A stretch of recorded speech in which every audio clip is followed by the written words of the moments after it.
With 2024 coming on its first full week, so January 12th, so the day this episode goes live, it's going to be the first full week of this new year. Let's talk about what big changes are going to come this year. Keeping everything simple, let's jump right in.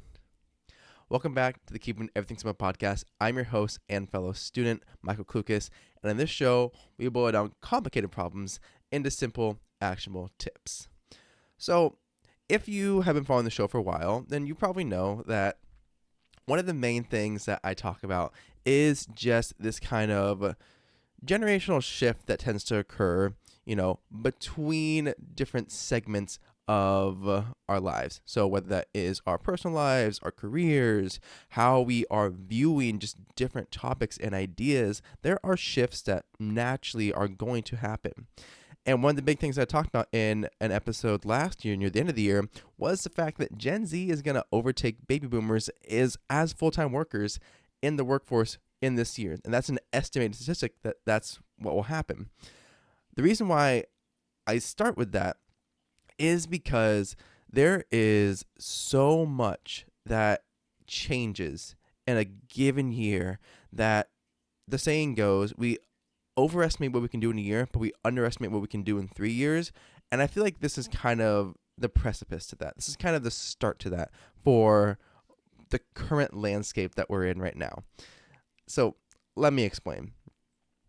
One of the big changes that I see coming is just this, along with that statistic that if Gen Z overtakes baby boomers this year, is a gradual shift in just how work is approached, how work has to be approached, because there's been so much of this narrative. There's been so much of, as we all recall, the return to office orders, or just this general conclusion that Gen Z is, much like the old narrative of millennials, they're lazy, they're entitled, they're dumb, they're uncooperative, etc., etc., etc. And that poses a lot of problems because the main thing is, if we're going to become a decent portion of the workforce, we have to have good dialogue that really shifts the narrative and really shifts what people consider the homeostasis or the norm to a more sustainable, more true route. So that's one of the big things that honestly I'm excited for, but I see as creating some potentially rocky roads in the new year, especially as, employers try to navigate that change, as recruiters try to navigate that change, as we, as the employees and as people coming into the workforce, try to understand a changing landscape. Because the main thing that I think has really identified Gen Z workers has been consistent and constant change. There's always been one thing after another, really, throughout our entire lives that's been going on, whether that's on a macro scale throughout, geopolitics in the world, or through a more micro scale and how kind of the great financial crisis impacted our growing up, or how, the student debt crisis has impacted our perspective on careers, success, continuing education. And there's just all these factors that honestly are going to lead itself to, I think, a very big shift in how we are working, how we are living, and just how we want to exist and connect with each other in the world.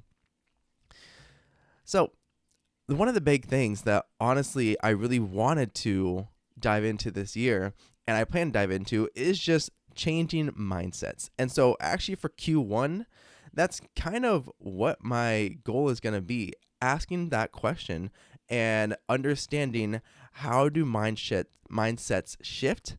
How do we grow and develop as we gain new experiences, and how do we connect across generations to really understand and put ourselves in someone else's shoes to be able to see what their point of view is, and to, one, increase empathy, and two, just increase our ability to relate and connect.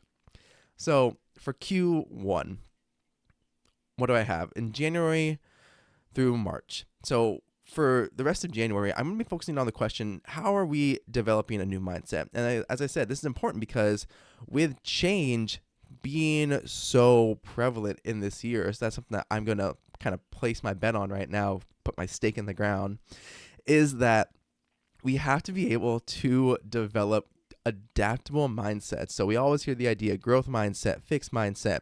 It's just honestly the ability to take in new information, change your mind, and look at the facts. So that's something that I really want to focus on is how are we able to do that? How do our attachment styles that we grow up with impact our mindset, make it difficult, make it more easy?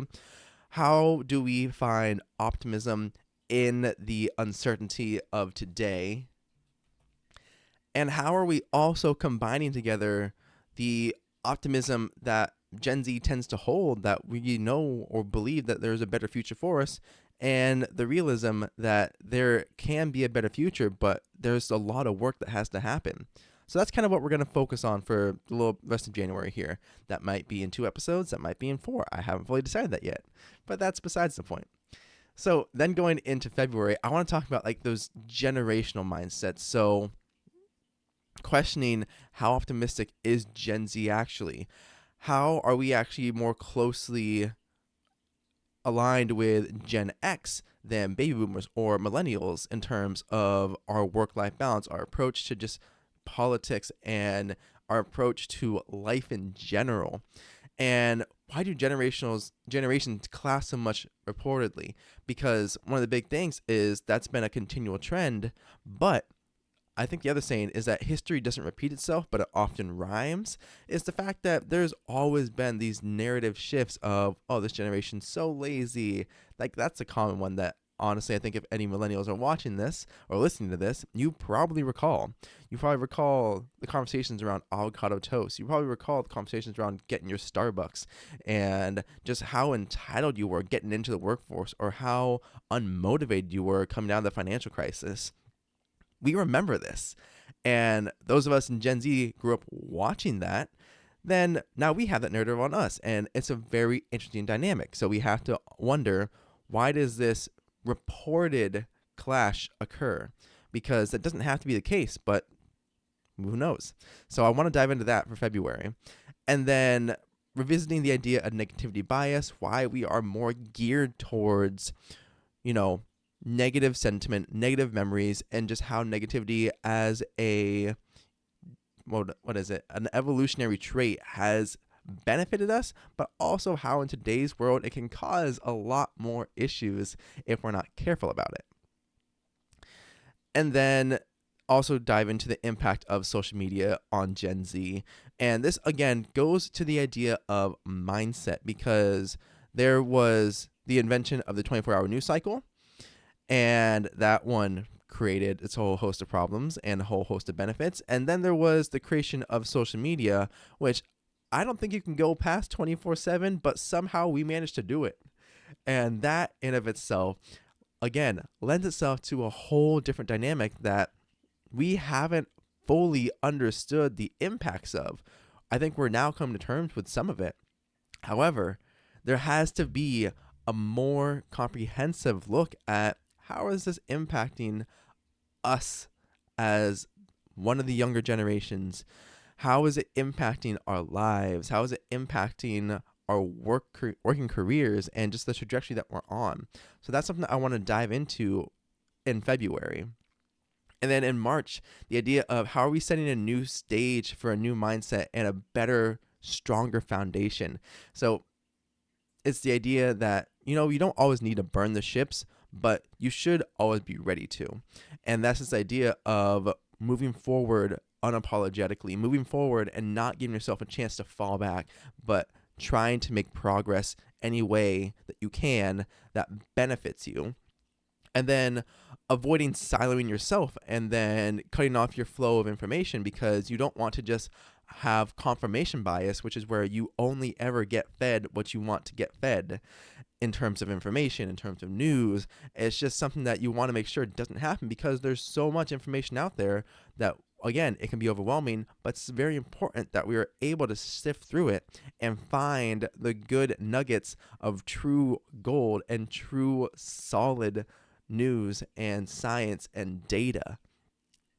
And then I want to go over this idea about, in mindsets of borrowing from your future self. So I know Alex Hormozy does this thing where he has like this 80-year-old version of himself that he will have conversations with, like true conversations with, whether that's through journaling, whether that's through, I don't actually think he journals, I take that back, whether it's through like having just like a sit down and just thinking out loud as if he was talking to this older version of himself. And there's practices around that I want to explore in March of how can we benefit from that and how can we use that to our own ability. How can we use that to our own benefit? I just said benefit a whole lot there.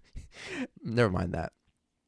And then going through the power of trial and error and developing something new and value-based. So it's ultimately, again, this quarter is all about mindset and the mindset shifts that have to occur. Wow, my stutter's coming back. And why I think this is so important is just because ultimately, if we can't adapt our mindset, if we can't see new ways of approaching problems and new ways of creating solutions, we're going to end up siloing ourselves unintentionally into just the way things are, quote unquote, supposed to be. The idea of homeostasis is that everything happens within regulation, things are balancing out, and it's a natural course of action. However, homeostasis changes. And I know people don't like that. And I know that change is often scary. But the problem here is that we can't deny that change is inevitable. It's kind of like Thanos and the glove snap, where that's his main line there. He's like, I am inevitable. The fact that we can't fight change. But as I've said in the past, you technically can, but in more cases than not, it's a losing battle. So within that whole sphere of how are we going to navigate change, mindset comes through first and foremost, in my opinion, as the way that we're going to be able to navigate it more effectively, more empathetically, and more efficiently. Because there's inefficient ways to navigate change. Like, I think the return to office orders are a great example of this because the landscape of work has changed. Now, of course, it's not a huge sweeping change and reform that everyone expected, but it is a very true in our lives impact that we are seeing. Some companies are losing talented workers. They are losing good team members because they've needed and required that they are in office, or that they have to return either the full time, or if they were fully remote, then they're suddenly hybrid, or if they were hybrid, they're suddenly mostly in office again. And there's just all different levels to it. And so we have the rise and things of like coffee badging, where you just go in to mark your time that you were there, or we have just seat time or whatever it is, butts in a seat essentially, where you are just there, but you're not doing work, you're not being effective. And that's something that rises from people fighting change. Like, there has to be, of course, better ways to go about this. And that's where mindset comes in, because we have to be able to think critically on these ideas. We have to be able to see it from someone else's perspective, but then also really understand how we can navigate their approach and navigate our approach, because we don't have to agree all the time, and that's okay. But we do, I believe, have to be civil in how we go about this in some capacity to have a good conversation. Because it's very similar to the amount of strikes that happened over this past year, whether that was the writers or actors in Hollywood, whether that was the motor workers in Detroit, and just like the large 3 automotive companies. It's just something that we have to keep in mind, because for any like strike to end, they have to come to the table. There has to be an agreement that has to be reached. And the only way you can do that is by understanding the mindset, the needs, and the perspective of the other party. And so that's why I think it's such a big topic to dive into over this first quarter of 2024, but it's such a worthwhile one too, because how you determine the course of your life, I think, is largely directed by how you mold and shape your mindset. Because there's always going to be the debate of, is it nature versus nurture? in how we are growing, how we are being raised, and how we become fully fledged adults. But I think the important thing to remember here is the fact that we're all still just figuring it out. And I want to emphasize that we're all just figuring it out. And the best way that we're going to be able to figure it out in meaningful manners is to have good, solid understandings of who we are, how we think, and how other people think too. So that way, the conversations that we have help us grow. They are guiding posts that allow us to see the way closing behind us and guiding us towards the next opportunity, the next route we should go, and to continue fostering better community within our lives. So, one of the main things that I especially want to really touch on in January is the idea of characterization and optimism. And characterization being just how we perceive ourselves. And this is a big part of our mindset too. And you're going to have different characters throughout any phase of your life. Hey, and when I'm at work, I'm the professional. I am the employee. I'm there to do my job. I'm there to, at times, definitely go above and beyond because I have a path in mind and a goal that I'm working towards. So it helps to do so. And I'm optimistic. I know that if I am dedicating the time to the hobbies that are meaningful, to the side quests and the side hustles that are going to impact my life, and towards the exploration and joy of understanding and trying new things, I believe there's something better in the future waiting for me, but I'm enjoying what I have now. And these are just different mindsets because that means the me now, the characterization of the professional today is going to be very different, or not very different, but it's going to be a new variation in the future, the characterization of tomorrow, the characterization of 3 years from now.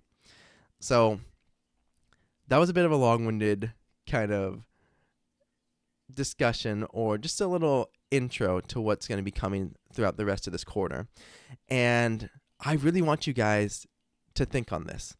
Submit your questions either to the comments here or the Q&As on Spotify or on my Instagram, whatever it is. So Instagram at KES Studios. But just let me know, what are some of your questions about mindset and how do you see it impacting the changes that are coming, the changes that you personally go through, or just how it impacts your life in a variety of ways. So let me know these things. Let me try to dive in these questions with you, because there's so much that I don't know. And the only way that I'm going to figure it out is by diving into it head first and trying to find some answers and some semblance of understanding. But with that, I hope you have an amazing day, you amazing people. If you're watching this on YouTube, make sure that you like and subscribe to the podcast. It helps me out so much. If you listen to us on a podcast app, make sure you leave us a rating so it will help other people discover the show. But I hope you all go out there and do great things. I'll see you all in the next episode.